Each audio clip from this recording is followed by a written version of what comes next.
Sir வணக்கம் sir. வணக்கம் sir. 2024 நாடாளுமன்ற தேர்தல் தான் இப்போ எல்லா கட்சிகளோட கண்ணும் அதில் தான் இருக்குது. ஆல்ரெடி பாஜக என்ன சொல்கிறாங்கன்னா, நம்ம 21 தொகுதியில் ஜெயிக்கணும், அப்படி நம்ம வின் பண்ணிட்டோம்னா இங்கேருந்து நிறையா மத்திய அமைச்சர்களை நம்ம வாங்கிட்டு வரலாம் அப்படின்னு சொல்லி அண்ணாமலை பேசிக்கிட்டு இருக்காரு. அதற்கு அடுத்த கட்டமாக இப்போ 8 தொகுதிகளில் பார்த்தீங்கன்னா அவங்க கிரவுண்ட் ஒர்க் ஸ்டார்ட் பண்ணிட்டாங்க. எனது பூத் எனது பலம் சொல்லிட்டு பூத் ஒர்க்லாம் ஸ்டார்ட் பண்ண ஆரம்பிச்சிட்டாங்க. இப்போ டிடிவி தினகரனும் பாஜகவும் ஒரு கூட்டணி வைக்கிறதா ஒரு செய்தி ஒன்று வருது. இதில் அந்த 8 தொகுதியில் 3 தொகுதிகள் இது டிடிவி தினகரன் ரொம்ப ஸ்ட்ராங்காக இருக்க தொகுதி, அதனால் அந்த 3 தொகுதியில் எனக்கு வேணும்னு கேட்குற மாதிரி ஒரு பேச்சு ஒன்று வருது சார். அப்படி கூட்டணி வைத்தால் அந்த 3 தொகுதிகளில் பாஜக டிடிவி தினகரனுக்கு விட்டு கொடுக்குமா? அதாவது பாஜக ஒரு விஷயத்தை நீங்கள் புரிஞ்சுக்கங்க. தமிழ்நாட்டில் கன்னியாகுமரியை தவிர உங்களுக்கு வேறு எங்கேயுமே நீங்கள் தனியாக நின்று ஜெயிக்கக்கூடிய வாய்ப்பு சுத்தமாக கிடையாது. சும்மா 25 சீட்டு ஜெயிப்பேன் 30 சீட்டு ஜெயிப்பேன்னு மாயையில் இருக்காதீங்க. அது 25-30 சீட்லாம் நீங்கள் எப்படி ஜெயிக்க முடியும்? 6% 7, அதுவும் நீங்கள் உள்ளாட்சி தேர்தல் வாங்கினதெல்லாம் அது அங்கங்கே லோக்கல் ஃபேக்டர். அங்கே லோக்கலில் நிற்கக்கூடிய ஆளுங்க செல்வாக்கில் ஜெயிக்கிறது. 10 சட்டசபை பார்லிமெண்ட்டில் வர்றது தான் உங்களுக்கு உண்மையான வெற்றி. அதுவும் இப்போ உங்களுக்கு ரொம்ப பேர் கெட்டு போச்சு. முதல்ல அதிமுக கட்டெலாம் கொஞ்சம் ஓட்டு போட்டேன், இப்போ உங்களுக்கு ரொம்ப பேர் கெட்டு போச்சு. அதனால் பாரதிய ஜனதா கட்சிக்கு சொல்கிறேன், மாயையில் இருக்காதீங்க.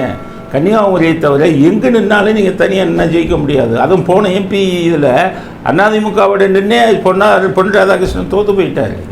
அதிமுகவுடன் கூட்டணி சேர்ந்தே கன்னியாகுமரியில் பொன் ராதாகிருஷ்ணன் தோல்வி அடைஞ்சிட்டார். ஏன்னா கன்னியாகுமரியில் ஹிந்து கிறிஸ்டின் அந்த ஓட்டு தான், அங்கே திமுக அதிமுகலாம் கிடையாது.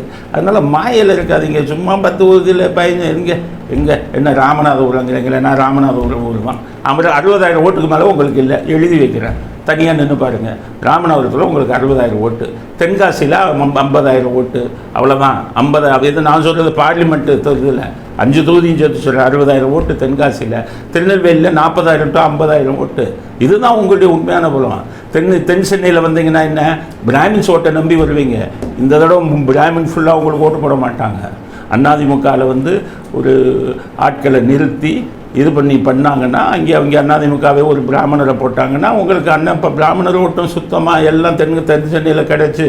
நீங்கள் ஏன்னா இப்போ எச் ராஜா நின்று என்னானார், தென் சென்னை எம்பியில் நின்று 1.5 லட்சம் ஓட்டு 2 லட்சம் ஓட்டு தானே வாங்கினார். இதுதான் உண்மையான பலம். அது அதிமுகவோட சேர்ந்து உங்களுக்கு இதுதான் உங்களுக்கு உண்மையான பலம். அதனால் எந்த கோயம்புத்தூர் எடுத்துக்கோங்க, கோயம்புத்தூர் நீங்கள் தனியாக நின்னால் கோயம்புத்தூரில் ஜெயிக்க முடியாது. நீங்கள் தனியாக நின்று ஜெயிக்க முடியுத ஒரே தொகுதி கன்னியாகுமரி தான். கோயம்புத்தூரில் நீங்கள் ஈரோடா கிடையாது. வேறு எங்கே போவீங்க? சிவகங்கையா? அதே தான். உங்கள் பலமெல்லாம் 50,000 60,000 அவ்வளோதான். திருச்சியா? தனியாக நின்று பாருங்கள். ஸ்ரீரங்கத்தை தவிர வேறு எங்கேயும் உங்களுக்கு பெரிய லெவலில் ஓட்டு விடாது. ஸ்ரீரங்கத்தில் பிராமணர்கள் அதிகம் இருக்கிறதுனால. அதனால் இப்போ இந்த தடவை பிராமணர்கள் உங்களுக்கு எதிராக மாறுவார்கள். காரணம், பிராமணர்களை இனப்படுகொலை செய்யணும்னு சொல்லும்போது உங்கள் கட்சி தலைவர்கள் யாருமே வாயை திறக்கலை. பிராமணர்கள் பூணூலாக இருக்கணும்னு சொல்லி விடுதலை சிறுத்தைகள் கட்சியை சேர்ந்த வன்னியரசு பேசும்போது உங்கள் கட்சி தலைவர்கள் யாரும் வாயை திறக்கலை. பிராமணர்களை தாக்கும் போதெல்லாம் நீங்கள் யாருமே வாயை திறப்பதில்லை. இன்னும் சொல்லப்போனால் அண்ணாமலை பிராமணர்களுக்கு எதிரானவர் அப்படிங்கிற கருத்தை நான் அதில் பதிவு செய்ய விரும்புகிறேன். என்றைக்குமே அண்ணாமலை பிராமணர்களுக்கு எதிராக பேசும்போது வாயை திறக்கலை. பிராமணர்கள்லாம் சிந்திச்சு பாருங்கள். நான் இதுக்காக சொல்ல, நீங்கள்லாம் படித்தவங்க, சிந்திச்சு பார்த்து கண்ணை மூடிக்கிட்டு பிஜேபி எப்படி இயங்குதுங்கிறத பாருங்கள். பிஜேபி அவங்களாம் கொள்கைகளை அடகு வச்சு ரொம்ப நாள் ஆச்சு. அதனால் இது நீங்கள் எதை நீங்கள் பண்ணாலுமே, நீங்கள் எத்தனை இதில் நீங்கள் நின்னாலுமே 8 தொகுதியில் கான்சன்ட்ரேட் பண்ணுறீங்கள, தனியாக நின்று பாருங்கள். உங்கள் ஊர் தொகுதியோட உங்களுக்கு என்ன ஓட்டு விழுங்கிற ஸ்டாட்டிஸ்டிக்ஸ் என்கிட்ட இருக்குது. எந்த தொகுதியை நீங்கள் எடுத்துக்கோங்க. நீங்கள் இப்போ சொல்கிற 8 தொகுதியில் அந்த பேப்பரில் வந்ததில் முக்கியமான தொகுதியெல்லாம் விடுபட்டு தென் சென்னையை நீங்கள் விட்டுருக்காங்க. அந்த பேப்பரில் போட்டதில் கோயம்புத்தூரை விட்டுருக்காங்க. உங்களுக்கு இருக்கிறதே தென் சென்னை. கோயம்புத்தூர் தென் சென்னையில் 1 லட்சம் 1.5 லட்சம் ஓட்டு பிராமணர்கள் முழுவதுமாக உங்களுக்கு போட்டால் 1.5 லட்சம் ஓட்டு. கோயம்புத்தூரில் 1 லட்சம் 1.5 லட்சம் வரும். இது 2 தான். கன்னியாகுமரியில் ஜெயிப்பதற்கு அது இந்த தடவை கேஸ்ட் இது எப்படி வருதுங்கிறத வச்சு தான். என்னமோ தினகரனுக்கு 2-3 தொகுதியில் செல்வாக்குங்கிறீங்களே, எந்த தொகுதியில் தினகரன் செல்வாக்கு? 300-400 பிடிச்சி தான் திருச்சியிலேயே ராமநாதபுரத்திலே ஒரு கொடுத்து பணத்தை அந்த கொஞ்சம் ஓட்டை எடுத்தார். அது உண்மையான ஓட்டுன்னு நம்புகிறீங்களா? தினகரன் வாங்கினார். இந்த உள்ளாட்சி தேர்தலில் எவ்வளோ வாங்கினார்னு கணக்கு பாருங்கள். அதனால் அவரை உள்ளாட்சி தேர்தலில் வாங்கின ஓட்டை கணக்கு பாருங்கள். மிக மோசமான ஓட்டை வாங்கியிருக்காரு. எம்எல்ஏ எலெக்ஷனில் அவரே நின்று தோற்று போயிட்டார்.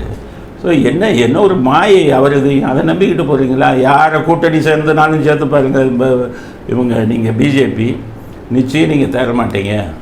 ஒழுங்காக அதிமுக அவங்க அவங்க அவங்க கட்சி இதில் தலையிடாமல் நீங்கள் யார் வேணாலும் உங்கள் கட்சி தொண்டர்கள் விருப்பத்துப்படி ஆளை தேர்ந்தெடுத்துக்கோங்கப்பா.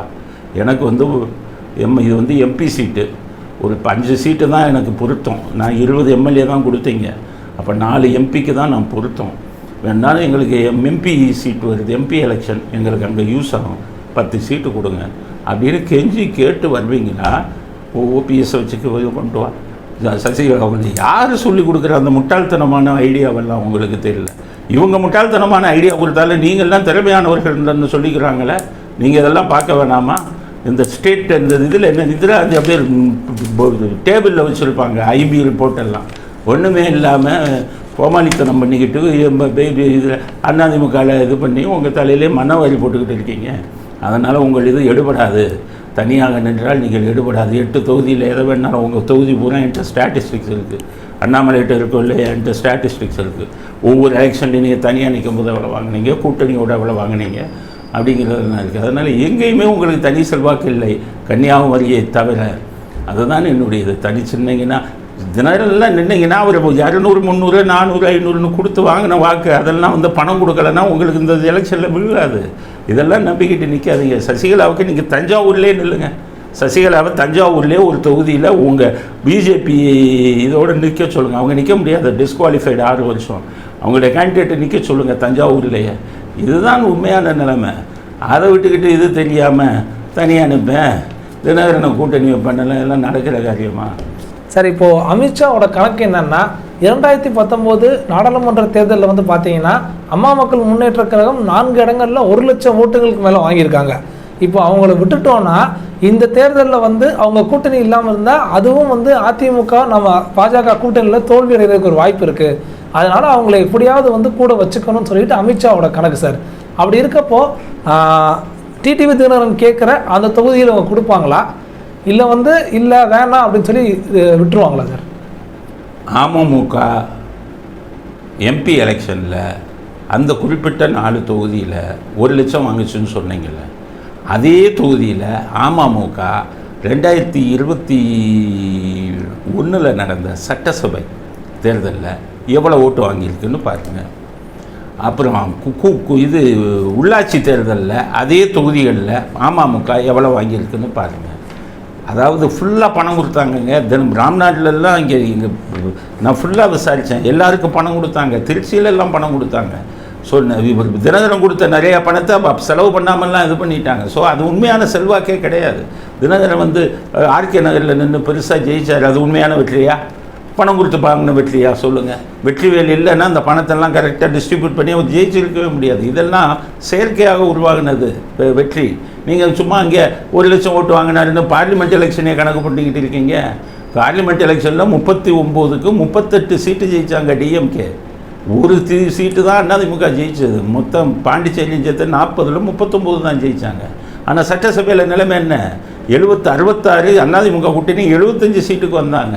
ADMK DMK just pass. ஸ்டாலின் சொன்னபடி 118 இருக்கணும், வெறும் 8 சீட்டு தான் கூட ஜெயிச்சார்.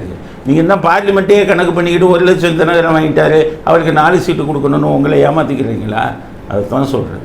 இதெல்லாம் அரசியல் கணக்கை சரியாக போடணும். உங்களுக்கு அரசியல் கணக்கு தெரியல, ஒன்றும் தெரியல. எப்படித்தான் நீங்கள் மத்தியில் ஆட்சியில் இருக்கீங்கன்னு எனக்கும் புரியலை. மிகப்பெரிய கணக்கு போடணும்.